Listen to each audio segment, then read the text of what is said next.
श्री स्वामी समर्थ. जय जय स्वामी समर्थ. कधी कधी माणसाच्या आयुष्यात अशी एक वेळ येते ज्यावेळी डोळ्यांसमोर रस्ता असतो पण त्या रस्त्याचा शेवट दिसत नाही. हातात कष्ट असतात पण त्या कष्टाचं फळ हातात थांबत नाही. घर असतं पण घराच्या भिंतींमध्ये समाधानाऐवजी चिंतेचे प्रतिध्वनी घुमत असतात. माणसं आपली असतात पण मन मात्र कुणापाशी उघडता येत नाही.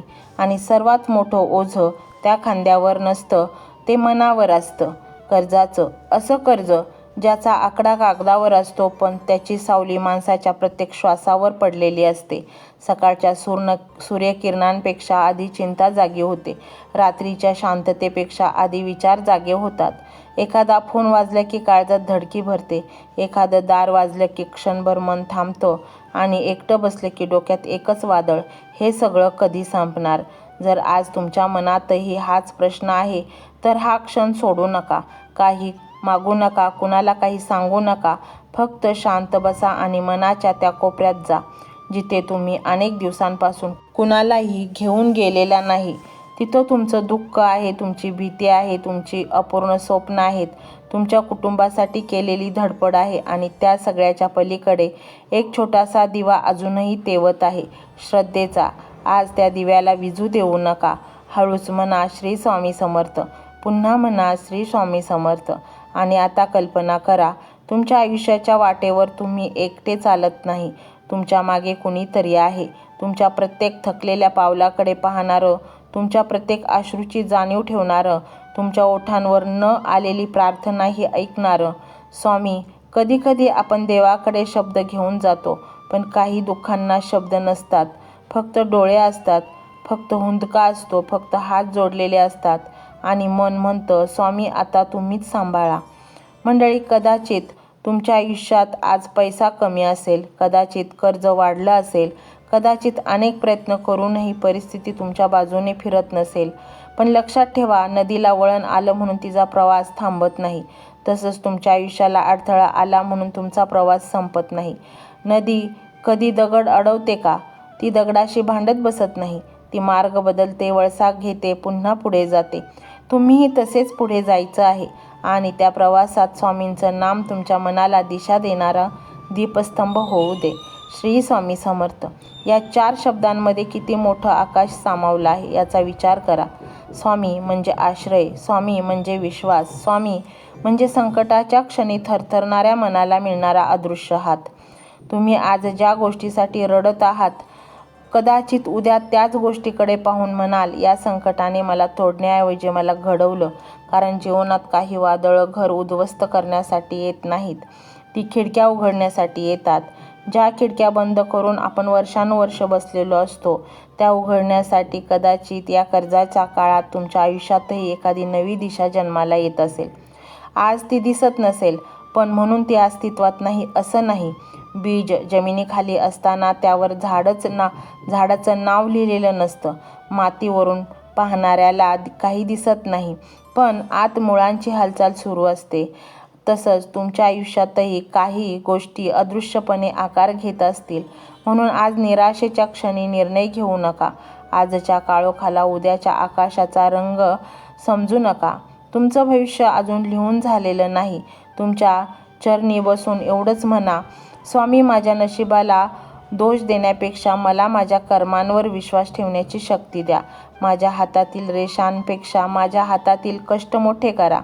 माझ्या भीतीपेक्षा माझी श्रद्धा मोठी करा. आणि मग पुन्हा एकदा श्री स्वामी समर्थ. तुमच्या मनातला प्रत्येक काळा विचार जणू त्या नामाच्या प्रकाशात विरघळत आहे असं अनुभवू द्या. तुमच्या कपाळावरची चिंता हळूहळू मोकळी होत आहे असं जाणवू द्या.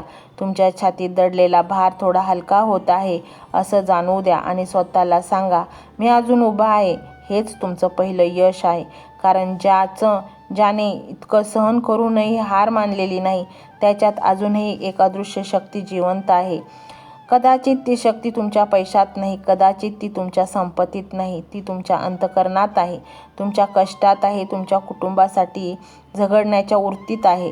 आणि त्या शक्तीला जागं करण्यासाठी स्वामींचं नाम एक सुंदर आधार बनू शकतं. श्री स्वामी समर्थ. हा मंत्र ऐकताना एक चित्र मनात आणा.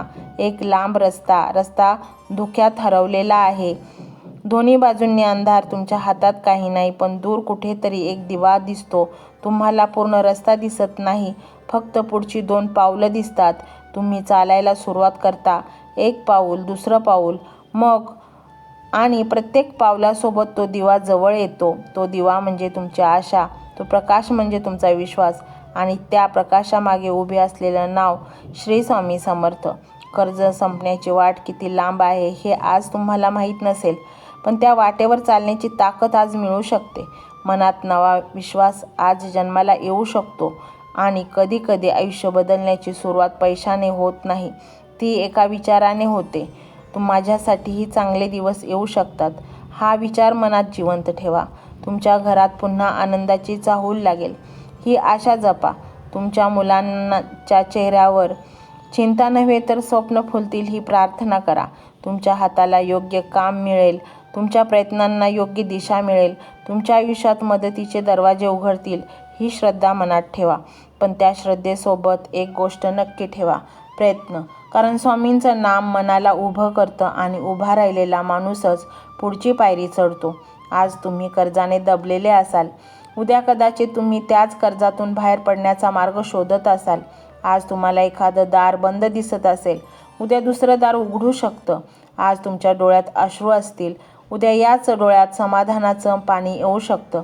आज तुमचं मन म्हणत असेल माझं काही होणार नाही, तर स्वामींचं नाम त्या मनाला हळूच उत्तर देऊ दे, थांब, अजून कथा संपलेली नाही. आता काही क्षण फक्त मंत्र ऐका, काहीही विचार करू नका, फक्त श्वास घ्या आणि मनात म्हणा श्री स्वामी समर्थ. तुमच्या घरातील अडथळ्यांपेक्षा तुमचा विश्वास मोठा होऊ दे. श्री स्वामी समर्थ. तुमच्या चिंतेपेक्षा तुमचं धैर्य मोठं होऊ दे. तुमच्या आजच्या परिस्थितीपेक्षा तुमच्या उद्याची आशा मोठी होऊ दे. ज्यांच्या डोक्यावर कर्जाचं ओझं आहे त्यांच्या मनाला आधार मिळू दे. ज्यांना कुठून सुरुवात करावी कळत नाही त्यांना योग्य दिशा मिळू दे. ज्यांच्या घरात पैशाची चणचण नाही त्यांच्या कष्टांना योग्य फळ मिळण्याचे मार्ग निर्माण होऊ दे. ज्यांच्या मुलांच्या भविष्याची चिंता आहे त्यांच्या घरात आशेचा दिवा तेवत राहू दे. आणि ज्यांनी स्वतःला हरवून टाकलं आहे त्यांना पुन्हा स्वतःला ओळख मिळू दे. स्वामी, तुमच्या चरणी एवढीच विनंती, कर्जापेक्षा मनाला मोठं करा, अडचणींपेक्षा धैर्य मोठं करा, अंधारापेक्षा आशा मोठी करा. आणि ज्या दिवशी या भक्ताच्या आयुष्यात पुन्हा भरभराटीचे दिवस येतील त्या दिवशी त्याने आजची रात्र विसरू नये, कारण आजच्या अश्रूंनीच उद्याच्या आनंदाला अर्थ मिळणार आहे. म्हणून आज रडत असाल तर रडा, पण हार मानू नका. आज थकला असाल तर थोडं थांबा, पण मागे फिरू नका. आज रस्ता दिसत नसेल तर स्वामींचं नाम घ्या आणि पुढचं एक पाऊल टाका. कदाचित पुढच्या वळणावर तुमच्यासाठी काय उभं आहे हे तुम्हालाही माहीत नाही. कदाचित तिथे एखादी संधी असेल, कदाचित एखादी मदत असेल, कदाचित एखादा नवा मार्ग असेल, कदाचित फक्त तुमच्या मनात निर्माण झालेले धैर्य असेल.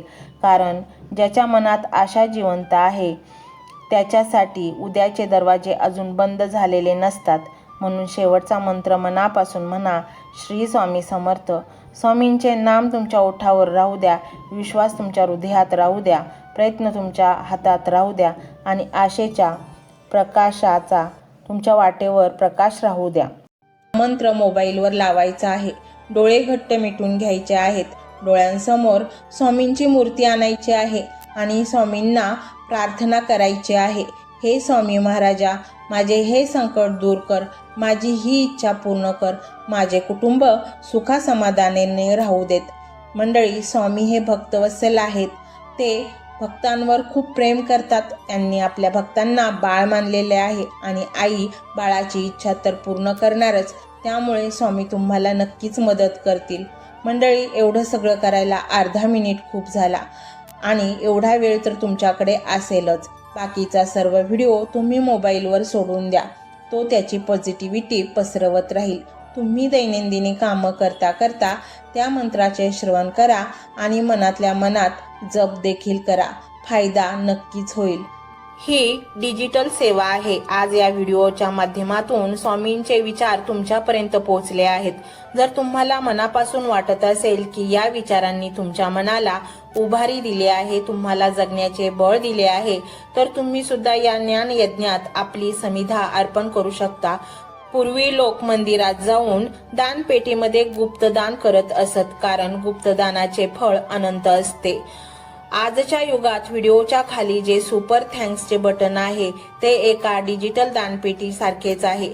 जर तुमची इच्छा असेल आणि तुमची परिस्थिती असेल तर यथाशक्ती, मग ती रक्कम कितीही छोटी असो वा मोठी, तुम्ही या सुपर थँक्सच्या माध्यमातून स्वामींच्या कार्यासाठी अर्पण करू शकता. हे पैसे कोणाच्या वैयक्तिक फायद्यासाठी नाही, तर हे विचार, ही सकारात्मक ऊर्जा अशाच लाखो दुःखी लोकांपर्यंत पोहोचवण्यासाठी वापरली जातील. लक्षात ठेवा, सक्ती नाही तर भक्ती महत्वाची आहे. ज्याला वाटतं की स्वामींनी मला मार्ग दाखवला म्हणून कृतज्ञता म्हणून मी हे फुल ना फुलाची पाकळी अर्पण करतो, त्यांनीच या बटनावर क्लिक करून आपले योगदान द्यावे. तुमची ही छोटीशी मदत कोणाचे तरी आयुष्य बदलणाऱ्या व्हिडिओच्या निर्मितीसाठी मोलाचे ठरेल. तसेच या व्हिडिओला लाईक करणे म्हणजे केवळ एक बटन दाबणे नव्हे, तर या सकारात्मक ऊर्जेला दुजोरा देणे आहे. जेव्हा तुम्ही लाईक करता तेव्हा तुमची विश्वाला सांगता की हो, माझा स्वामींवर विश्वास आहे. आणि शेअर करणे म्हणजे काय, तर पुण्य वाढणे. जर तुम्हाला वाटत असेल की तुमच्या एखाद्या मित्राला, नातेवाईकाला किंवा ओळखीच्या व्यक्तीला सध्या आधाराची गरज आहे, तर त्यांना हा व्हिडिओ नक्की पाठवा. कदाचित तुमचे एक शेअर करण्याचे कर्म त्यांना आत्महत्येसारख्या विचारांपासून परावृत्त करू शकेल किंवा त्यांना नैराश्यातून बाहेर काढेल. पुण्य फक्त अन्नदानानेच नाही तर विचारदानाने सुद्धा मिळते. म्हणून संकोच न करता हा व्हिडिओ तुमच्या जवळच्या लोकांपर्यंत पोहोचवावा. आणि हो, स्वामींच्या या दरबारात रोज हजेरी लावण्यासाठी चॅनलला सबस्क्राईब करा व बेल आयकॉनचे बटन देखील प्रेस करा. जेव्हा स्वामींचा संदेश येईल तेव्हा सर्वात आधी तो तुमच्यापर्यंत पोहोचेल. ही घंटा म्हणजे मंदिराची घंटा आहे, जी वाजवल्याने मनाला जाग येते. आणि सर्वात महत्त्वाचे म्हणजे तुमचा संवाद. खाली कमेंट बॉक्समध्ये तुमचा अनुभव नक्की मांडा. तुमच्या मनात काय चाललं आहे, तुम्हाला स्वामींची प्रचिती कधी आली आहे, कशी आली आहे ते लिहा. जेव्हा तुम्ही श्री स्वामी समर्थ किंवा भिवू नकोस मी तुझ्या पाठीशी आहे असं लिहून कमेंट करता, तेव्हा ते केवळ शब्द नसतात, तर ती लिखित जप असतो. तुमच्या त्या कमेंटकडे पाहून दुसऱ्या एखाद्या भक्ताला प्रेरणा मिळू शकते. तुमची एक कमेंट हजारो लोकांचा विश्वास वाढवू शकते. त्यामुळे लाजू नका, मोकळ्या मनाने व्यक्त व्हा. इथे कोणी कोणाला जज करत नाही. आपण सर्वजण त्या एकाच माऊलीचे लेकरे आहोत. तुमचा हा प्रतिसादच या कार्याला पुढे नेण्याची प्रेरणा देतो. तर पाहूया तो शक्तिशाली रहस्यमय मंत्र काय आहे. तो मंत्र असा आहे.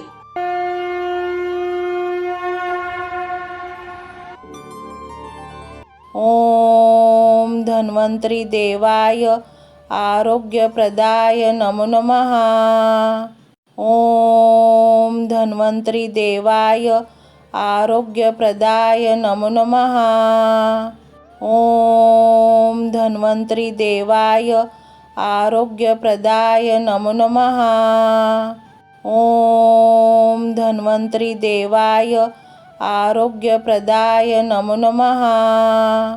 ओम धन्वंतरी देवाय आरोग्यप्रदाय नमो नमः.